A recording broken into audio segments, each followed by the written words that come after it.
खामगाव MIDCत भारत ॲग्रोत आग, CCIचा कापूस जळाल्यानं नुकसान। बुलढाणा जिल्ह्यातील खामगाव येथील MIDC परिसरात असलेल्या भारत ॲग्रो इंडस्ट्रीज या कंपनीत अचानक आग लागल्याची घटना घडली। सुदैवानं अग्निशमन दलानं तातडीनं घटनास्थळी धाव घेतल्यानं आगीवर नियंत्रण मिळवण्यात यश आलं असून मोठी जीवितहानी टळली आहे। मिळालेल्या माहितीनुसार भारत ॲग्रो इंडस्ट्रीजमध्ये नेहमीप्रमाणे कामकाज सुरू होतं। कंपनीतील मशिनरीमधून अचानक धूर निघू लागला आणि पाहता पाहता आगीनं रौद्र रूप धारण केलं। या कंपनीमध्ये CCI कॉटन सीड्सचे लोडिंग आणि प्रक्रियेचे काम चालते। सरकी ज्वलनशील असल्यानं आग वेगानं पसरण्याची भीती निर्माण झाली होती। घटनेची माहिती मिळताच खामगाव नगरपालिकेच्या अग्निशमन दलाचे बंब तातडीनं घटनास्थळी दाखल झाले। जवानांनी आगीवर नियंत्रण मिळवलं।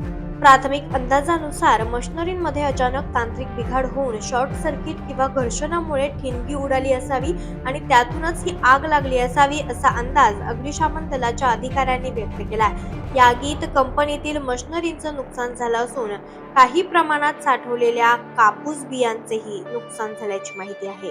काय नेमका प्रकार घडला होता, कशामुळे आग लागली, कुठे आग लागली? आपले जे खामगावचे रहिवासी जे आहेत जुनेजा साहेब सरदारजी, त्यांचा खामगाव MIDCमध्ये भारत जिनिंग ॲग्रो म्हणून त्यांचा जिनिंग आहे। तर त्यामध्ये त्यांचं जे हे आहे आपलं रेच्यामध्ये कापसाला मोठ्या प्रमाणात आग लागली होती।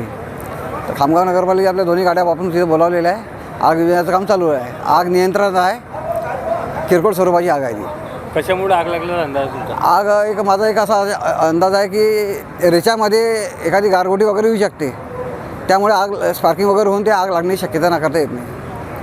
कुठे आग लागली? आपले जे खामगावचे रहिवासी जे आहेत जुनेजा साहेब सरदारजी, त्यांचा खामगाव MIDCमध्ये भारत जिनिंग ॲग्रो म्हणून त्यांचा जिनिंग आहे। तर त्यामध्ये त्यांचं जे हे आहे आपलं रेच्यामध्ये कापसाला मोठ्या प्रमाणात आग लागली होती।